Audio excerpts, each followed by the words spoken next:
शगुन अपनी माँ के साथ पूर्वांचल के एक गांव ओकिलापुर में रहता था। माँ, मैं भेड़े चराने जा रहा हूँ। ठीक है बेटा, जा। शगुन घास के मैदानों में भेड़ों को चरने के लिए छोड़ देता है और एक पत्थर पर लेट जाता है। ठंड का मौसम था, धूप खिली हुई थी और बहुत अच्छी हवा चल रही थी। इसीलिए शगुन को नींद आ जाती है। जब वो जागा तो उसने अपनी भेड़ों को गिना। एक भेड़ गायब थी। शगुन भेड़ के पैरों के निशानों का पीछा करते हुए जंगल पहुंच जाता है। उसने देखा भेड़ एक बाबा के पास खड़ी है। बाबा भेड़ को घास खिला रहा था। आओ बेटा, तुम तो बिल्कुल अपने पिता की तरह दिखते हो। मुझे अपने पिता का चेहरा याद नहीं है। तुम उन्हें कैसे जानते हो? क्या तुम जानते हो कि तुम्हारे पिता कहाँ हैं? वे मर चुके हैं, माँ ने मुझे बताया। नहीं, वे अपनी गरीबी मिटाने यहाँ से सुदूर हीरों की बारिश की तलाश में हीरापुर गए हुए हैं। शाम को जब शगुन घर पहुँचता है तो अपने पिता के बारे में अपनी माँ से पूछता है। माँ, तुम कहती हो पिताजी मर चुके हैं, लेकिन आज जंगल में मुझे एक आदमी मिला था। वो तू जंगल क्यों गया? मैंने तुझे मना किया था ना। माँ, वो आदमी कह रहा था कि पिताजी जिंदा हैं और कहीं दूर हीरो की बारिश की तलाश में गए हैं। उस आदमी की बातों में मत आ बेटा। तेरे पिता उस आदमी की बातों में आकर हीरो की बारिश की तलाश में गए और फिर कभी नहीं लौटे। मैं नहीं चाहती कि तेरे पिता की तरह मैं तुझे भी खो दूं। मेरी जिंदगी में कोई मकसद नहीं था, लेकिन अब एक मकसद है। परिणाम कुछ भी हो, लेकिन मैं पिताजी की तलाश में जाऊंगा। अगले दिन शगुन बैग टांगकर हीरापुर की ओर निकल पड़ता है। जंगल पार करके एक खतरनाक नदी पड़ेगी। नदी पार करने के बाद एक और भयानक जंगल पड़ेगा और फिर एक जानलेवा रेगिस्तान। इन्हें पार करके तुम हीरापुर पहुंच पाओगे। बहुत सावधान रहना, रास्ते में कई खतरे आएंगे। तुम मेरे साथ क्यों नहीं चलते? बेटा, मैं बूढ़ा हो चुका हूँ, हीरो का क्या करूँगा? शगुन जब पहला जंगल पार करके नदी पर पहुँचता है तो उसे एक लड़की मिलती है। क्या तुम भी हीरापुर जा रही हो? हाँ, मेरे पिता बीमार हैं। उनका इलाज कराने के लिए बहुत पैसों की जरूरत है। हीरो की बारिश ही मेरी एकमात्र उम्मीद है। दोनों नदी में कूद जाते हैं और तैरकर नदी पार करने लगते हैं। एक मगरमच्छ उनके ऊपर हमला कर देता है। मगरमच्छ लड़की को लगभग कमर तक लील लेता है। शगुन अपने बैग से एक चाकू निकालता है और नदी में घुसकर मगरमच्छ का पेट चीर देता है। तभी लड़की मगरमच्छ के मुंह से बाहर निकल पाती है। दोनों नदी पार कर लेते हैं। मेरी जान बचाने के लिए शुक्रिया। तुम्हारा नाम क्या है? मेरा नाम करिश्मा है। अब हमें जंगल की बाधा पार करनी है।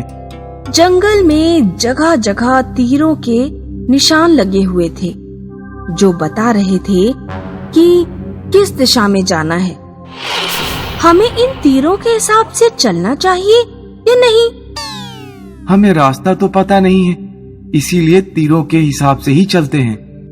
करिश्मा और शगुन जंगल में आगे बढ़ते हैं। वे दोनों एक अंधेरी गुफा में पहुंच जाते हैं। करिश्मा अपने बैग से माचिस निकालती है और मशाल जला लेती है। गुफा में एक अजगर उनके ऊपर हमला कर देता है। अजगर ने शगुन के पूरे शरीर को लपेट लिया। तभी करिश्मा अपने बैग से चाकू निकालती है और अजगर की गर्दन काट देती है। अजगर मर जाता है। जान बचाने के लिए शुक्रिया। वे दोनों गुफा में आगे बढ़ते हैं। गुफा आगे जाकर एक रेगिस्तान में खुलती है। लगता है हमने जंगल पार कर लिया।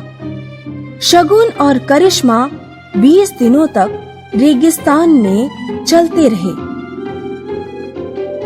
वे अपने साथ जो पानी लाए थे वो लगभग खत्म हो चुका था। दोनों बेहोश होकर रेत पर गिर पड़े। उन्होंने देखा कि एक लंगड़ा आदमी उनके सामने खड़ा है। लंगड़ा आदमी बैसाखियों के सहारे उनके पास चलकर आया और उन्हें पानी पीने को दिया। तब दोनों को कुछ होश आया। लगता है तुम दोनों भी हीरो की तलाश में आए हो। लंगड़ा आदमी दोनों को एक छोटे से गांव में ले जाता है, जहां केवल 4-5 झोपड़ियां ही थीं। इस गांव में जितने भी लोग तुम्हें दिख रहे हैं, सब हीरो की बारिश का ही इंतजार कर रहे हैं। तुम लोग ठीक समय पर पहुंचे हो। हम लोग तो कई वर्ष पहले पहुंच गए थे। कल जब सप्तऋषि नक्षत्र सूर्य की कक्षा में पहुंचेगा, तब यहाँ हीरो की बारिश होगी। मैं हीरो के लिए नहीं, अपने पिता की तलाश में आया हूँ। क्या नाम है तुम्हारा? मेरा नाम शगुन है। शगुन, मेरे बेटे। दोनों गले मिलते हैं। 12 साल पहले मैं तुम्हें और तुम्हारी माँ को छोड़कर यहाँ आया था। रेगिस्तान के एक सांप ने मेरे पैर पे काट लिया था, इसलिए मुझे अपना पैर काटना पड़ा। खैर, अब सब कुछ ठीक है। अगले दिन गांव में हीरो की बारिश हुई। सभी लोग ढेर सारे हीरे जमा कर लेते हैं और अपने गांव लौट आते हैं। शगुन की माँ अपने पति से मिलकर बहुत खुश हुई। करिश्मा अपने पिताजी का इलाज करा लेती है। शगुन और करिश्मा शादी कर लेते हैं और खुशहाल जीवन बिताने लगते हैं। कबीरपुर गांव में अलीना और समाया नाम की 2 बहनें अपनी माँ के साथ रहती थी। हालांकि दोनों बहनें बहुत खूबसूरत थी, लेकिन अलीना जहाँ घमंडी और कठोर स्वभाव की थी, वहीं समाया विनम्र और दयालु थी। माँ, आज ये कुत्ता फिर मेरे कमरे में घुस आया और इसने अपने गंदे पैरों से मेरे कपड़े गंदे कर दिए। ठहर जा, अभी डंडे से मार मार कर तेरा कचूमर बनाती हूँ। अलीना डंडा उठाकर कुत्ते की पिटाई करने वाली थी, तभी समाया वहाँ आ जाती है। रहने दो अलीना, क्या उस बेचारे मासूम की जान लोगी? डर के चाट ले से। अगर दोबारा ये मेरे कमरे में आया ना, तो इसके टांगे तोड़ दूंगी। अलीना की माँ गांव के अमीर घरों के कपड़े धोने का काम करती थी। एक दिन माँ उन दोनों के लिए नए कपड़े लेकर आई। यहाँ आओ अलीना और समाया, देखो मैं तुम दोनों के लिए नया सूट लेकर आई हूँ। ये लाल वाला तुम्हारा है और हरा वाला समाया तुम्हारा। समाया के लिए इतना सुंदर सूट ले आई और मेरे लिए ये सड़ा हुआ उठा लाई। ये तो क्या कह रही है बेटा, दोनों ही सूट बहुत सुंदर हैं। अलीना, अगर तुम्हें ये वाला पसंद है तो तुम ये वाला ले लो, मैं तुम्हारा वाला ले लूंगी। एक दिन माँ बीमार पड़ गई तो उसने लड़कियों से कहा, अलीना, समाया, सेठ जी के घर के कपड़े पड़े हैं, जरा इन्हें धो दो, मैं पहुंचा आऊंगी। मैं नहीं धो रही, मेरे हाथों की सुंदरता खराब हो जाएगी। आप चिंता न करें माँ, मैं धो दूंगी और पहुंचा भी आऊंगी। कुछ दिनों बाद माँ की मृत्यु हो जाती है। कुछ दिन तो बैंक में जमा पैसों से अलीना समाया का खर्चा चल जाता है, लेकिन फिर बैंक अकाउंट के पैसे भी खत्म हो जाते हैं। अलीना, मैं एटीएम से आ रही हूँ। आज एटीएम से पैसे नहीं निकले। हमारे अकाउंट में केवल 50 रुपए रह गए हैं। अब हमें ही कपड़े धोने का काम करना पड़ेगा, वरना घर का खर्च नहीं चल पाएगा। तूने मुझे अपने जैसा उल्लू समझा है जो मैं कपड़े धोने का काम करूंगी? मैं कौशल से शादी करूंगी। ये शादी करने का सही वक्त नहीं है। पहले तो अपनी पढ़ाई तो पूरी कर लेती। और कौशल अच्छा लड़का नहीं है, मैंने कई बार उसे जुआ खेलते हुए देखा है। मेरी शादी के बीच में तू अपनी टांग मत अड़ा, और कौशल यही रहेगा हमारे घर पर। अलीना कोर्ट में जाकर कौशल से शादी कर लेती है। कौशल की नजर अलीना और समाया के मकान पर थी। कौशल मन में सोचता है कि अगर मैं किसी तरह समाया को घर से निकाल दूं, तो इनका घर हड़पने में आसानी रहेगी। अलीना देखो, मैं आज तुम्हारे लिए क्या लाया हूँ, सोने का हार। अरे वाह, ये हार तो बहुत खूबसूरत है। मैं इसे करवा चौथ वाले दिन पहनूंगी। जब रात में अलीना और समाया सो जाते हैं, तो कौशल चुपके से सोने का हार समाया की तकिया के नीचे रख देता है। अगले दिन अलीना जब सोकर उठती है, तो वो देखती है कि अलमारी से हार गायब है। हाय राम, मेरा हार कहाँ गया? समाया के कमरे में ढूंढो, जरूर उसी ने चुराया होगा। अलीना समाया के कमरे में जाकर हार ढूंढती है, तो उसे तकिया के नीचे हार मिल जाता है। मुझे नहीं पता ये हार यहाँ कैसे आ गया। अरे चोर झूठी मक्कार। अलीना, हमें इसे घर से निकाल देना चाहिए। अलीना और कौशल समाया को धक्के मारकर घर से बाहर निकाल देते हैं। माँ, तुम कहाँ चली गई? अब मैं कहाँ रहूंगी? समाया गांव के एटीएम के सामने बैठ जाती है और रोती रहती है।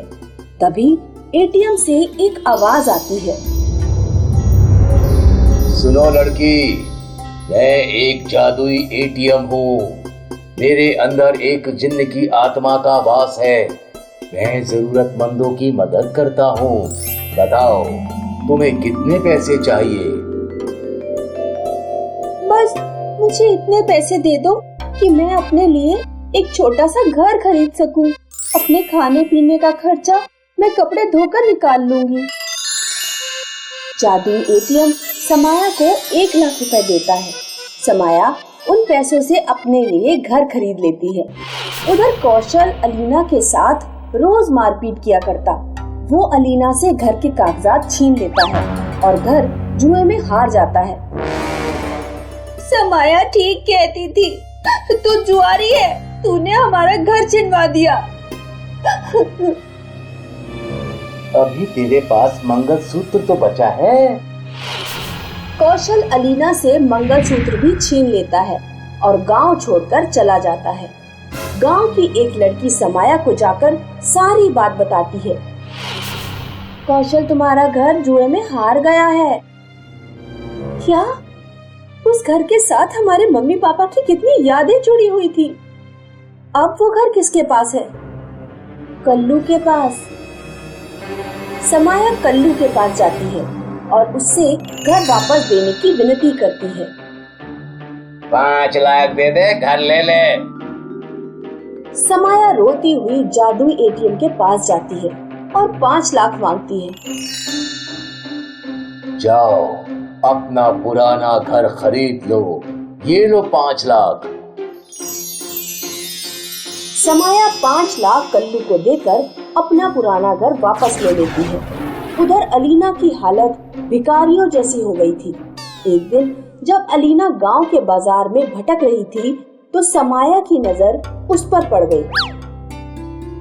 अलीना, मेरी प्यारी बहन, तुमने अपनी ये क्या हालत बना रखी है? मुझे माफ कर दो समाया, तुम सही थी। कौशल ने हमारा घर जुए में लुटा दिया। हाँ मुझे सब पता है, लेकिन वो घर मैंने खरीद लिया है, अब चिंता की कोई बात नहीं है। समाया जादुई एटीएम से 2 लाख निकालती है और अलीना की एक अच्छे से घर में शादी कर देती है। समाया जिन सेठ जी के घर कपड़े धोती थी, उनका लड़का समाया को पसंद कर लेता है और समाया के सामने शादी का प्रस्ताव रखता है। समाया सेठ जी के लड़के से शादी